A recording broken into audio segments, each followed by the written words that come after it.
Hi friends, എല്ലാവർക്കും നമസ്കാരം. Welcome back to my channel. ഇന്ന് നമുക്ക് നല്ലൊരു പപ്പായ കറി തയ്യാറാക്കാം. പപ്പായ കറിയുടെ റെസിപ്പി നേരത്തെ തന്നെ ചാനലിൽ അപ്ലോഡ് ചെയ്തിട്ടുണ്ട്. അപ്പോൾ ടേസ്റ്റിൻ്റെ കാര്യത്തിലായാലും ഇൻഗ്രീഡിയൻസിൻ്റെ കാര്യത്തിലൊക്കെ ആയാലും ആ കറിയുടെ റെസിപ്പിയിൽ നിന്നും കുറച്ച് വ്യത്യസ്തമായ രീതിയിലാണ് ഈ ഒരു കറി തയ്യാറാക്കിയിട്ടുള്ളത്. അപ്പോൾ 2 വീഡിയോസും എല്ലാവരും കാണുക, ഒന്ന് ട്രൈ ചെയ്ത് നോക്കുക. ഈ വീഡിയോ കണ്ടിട്ട് നിങ്ങൾക്ക് ഇഷ്ടപ്പെടുകയാണെങ്കിൽ വീഡിയോ ലൈക്ക് ചെയ്യാനും മറ്റുള്ളവർക്ക് ഷെയർ ചെയ്ത് കൊടുക്കാനും മറക്കരുത്. അപ്പോൾ നമുക്ക് നോക്കാം എങ്ങനെയാണിത് തയ്യാറാക്കുന്നത്. ചട്ടിയിലാണ് കറി തയ്യാറാക്കുന്നത്. അപ്പോൾ ഞാനിവിടെ വളരെ ചെറിയൊരു പപ്പായാണ് എടുത്തിട്ടുള്ളത്. പപ്പായ ഇതുപോലെ ചെറിയ കഷ്ണങ്ങളാക്കിയിട്ട് ചട്ടിയിലേക്ക് ഇട്ട് കൊടുക്കാം. പിന്നെ ഇതിലേക്ക് 2 പച്ചമുളക് ചേർത്ത് കൊടുക്കാം. സവാള എടുത്തിട്ടുണ്ട്. ഒരു സവാള ഇതുപോലെ നീളത്തിൽ അരിഞ്ഞിട്ട് ഇതിലേക്ക് ചേർത്ത് കൊടുക്കാം. നന്നായിട്ട് പഴുത്തിരിക്കുന്ന ഒരു തക്കാളി ചേർത്ത് കൊടുക്കാം. പിന്നെ ഇതിലേക്ക് പുളിവെള്ളം ഒഴിച്ചു കൊടുക്കുന്നുണ്ട്. അപ്പോൾ ചൂടുവെള്ളത്തിൽ 1/2 കപ്പ് ചൂടുവെള്ളത്തിൽ ഒരു നെല്ലിക്ക വലിപ്പത്തിലുള്ള പുളി കുതിർത്ത് വെച്ചിട്ടുണ്ടായിരുന്നു. നന്നായിട്ട് പിഴിഞ്ഞിട്ട് നമുക്കിതിലേക്ക് ചേർത്ത് കൊടുക്കാം. പിന്നെ പപ്പായ വേവിച്ചെടുക്കാൻ ആവശ്യത്തിനുള്ള വെള്ളം കൂടെ ഒഴിച്ചു കൊടുക്കാം. വെള്ളം ഒഴിക്കുമ്പോൾ കൂടുതൽ വെള്ളം ചേർത്ത് കൊടുക്കേണ്ട. പപ്പായക്ക് മുകളിലായിട്ട് വെള്ളം വേണ്ട. പപ്പായ ഒന്ന് മുങ്ങി നിൽക്കുന്ന വണ്ണം വെള്ളം ചേർത്ത് കൊടുത്താൽ മതിയാവും കേട്ടോ. അപ്പോൾ ഇതുപോലെ വെള്ളം ഒഴിച്ചു കൊടുക്കാം. പിന്നെ നമുക്കിതിലേക്ക് മഞ്ഞൾപ്പൊടി ചേർത്ത് കൊടുക്കാം. 1/2 ടീസ്പൂൺ മഞ്ഞൾപ്പൊടി ചേർത്ത് കൊടുക്കാം. ആവശ്യത്തിന് ഉപ്പും കൂടെ ചേർത്തിട്ട് ഒന്ന് നന്നായിട്ട് മിക്സ് ചെയ്തെടുക്കാം. എന്നിട്ട് നമുക്കിത് അടച്ച് വെച്ചുകൊണ്ട് വേവിച്ചെടുക്കണം. അപ്പോൾ ഒരു മീഡിയം ഫ്ലെയിമിൽ നമുക്കിത് അടച്ച് വെക്കാം.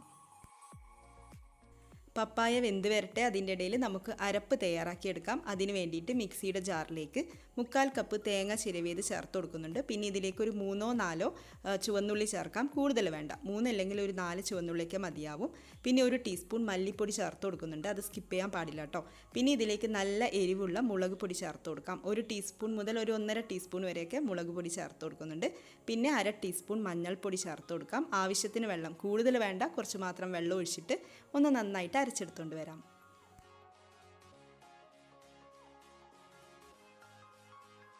കറി ഇടക്കൊന്ന് തുറന്ന് നോക്കിയിട്ട് ഇളക്കി കൊടുക്കാം. ഇവിടെ പപ്പായ കുറച്ചുകൂടി ഒന്ന് വെന്ത് വരാനുണ്ട്. അപ്പം നമുക്കിത് വീണ്ടും അടച്ചു വെക്കാം.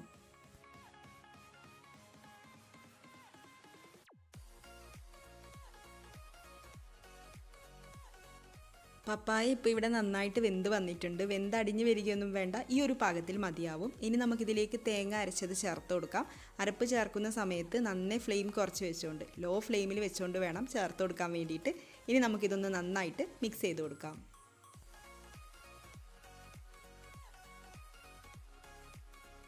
കറിക്ക് ആവശ്യമായിട്ടുള്ള വെള്ളം ചേർത്ത് കൊടുക്കാം. അപ്പോൾ മിക്സിയുടെ ജാറിലേക്ക് വെള്ളം ചേർത്തിട്ടാണ് ഇതിലേക്ക് ഒഴിച്ചു കൊടുക്കുന്നത്. വെള്ളം ഒഴിക്കുമ്പോൾ തണുത്ത വെള്ളം ചേർക്കാൻ പാടില്ല, ചൂടുവെള്ളം തന്നെ ചേർത്ത് കൊടുക്കണം. അപ്പോൾ ഇനി നമുക്കിതുപോലെ ഇളക്കി യോജിപ്പിക്കാം. പിന്നെ കറി ഇനി തിളപ്പിച്ചെടുക്കേണ്ട ആവശ്യമൊന്നുമില്ല, ഒന്ന് ചൂടാക്കിയെടുത്താൽ മാത്രം മതിയാവും.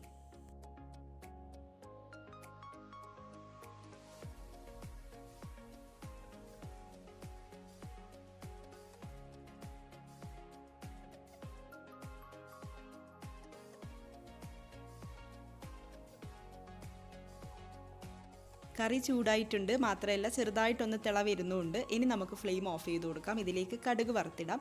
അതിന് വേണ്ടിയിട്ട് വെളിച്ചെണ്ണയാണ് എടുത്തിട്ടുള്ളത്. ചൂടായിട്ട് വരുമ്പോൾ ഇതിലേക്ക് 1 ടീസ്പൂൺ കടുക് ചേർത്തിട്ടൊന്ന് പൊട്ടിച്ചെടുക്കാം. കടുക് പൊട്ടി വരുമ്പോൾ നമുക്കിതിലേക്ക് ഉലുവ ചേർക്കാം. 1/4 ടീസ്പൂൺ മുതൽ 1/2 ടീസ്പൂൺ വരെയൊക്കെ ഉലുവ ചേർത്ത് കൊടുക്കാം. എന്നിട്ട് ഫ്ലെയിം ഓഫ് ചെയ്തതിന് ശേഷം ഇതിലേക്ക് കുറച്ച് കറിവേപ്പില കൂടെ ചേർത്ത് കൊടുക്കാം. നമുക്കിത് കറിയിലേക്ക് ഒഴിച്ചു കൊടുക്കാം. അങ്ങനെ നമ്മുടെ നാടൻ പപ്പായ കറി ഇവിടെ റെഡി ആയിട്ടുണ്ട്. ചെറിയ പുളിയോട് കൂടിയുള്ള കറിയാണ് കേട്ടോ. അപ്പോൾ എല്ലാവരും ഒന്ന് ട്രൈ ചെയ്ത് നോക്കുക. നിങ്ങളുടെ അഭിപ്രായം കമൻസിലൂടെ അറിയിക്കുക. പപ്പായ വെച്ചിട്ട് ഹൽവ റെസിപ്പീസൊക്കെ നമ്മുടെ ചാനലിലുണ്ട്. അതൊക്കെ കാണാത്തവരാണെങ്കിൽ കാണുക, ട്രൈ ചെയ്ത് നോക്കുക. ഈ ഒരു വീഡിയോ കണ്ടിട്ട് നിങ്ങൾക്ക് ഇഷ്ടപ്പെടുകയാണെങ്കിൽ ചാനൽ ഇതുവരെ സബ്സ്ക്രൈബ് ചെയ്തിട്ടില്ലെങ്കിൽ ഒന്ന് സബ്സ്ക്രൈബ് ചെയ്യാനും മറക്കരുത്. അടുത്ത വീഡിയോയിൽ കാണാം. താങ്ക്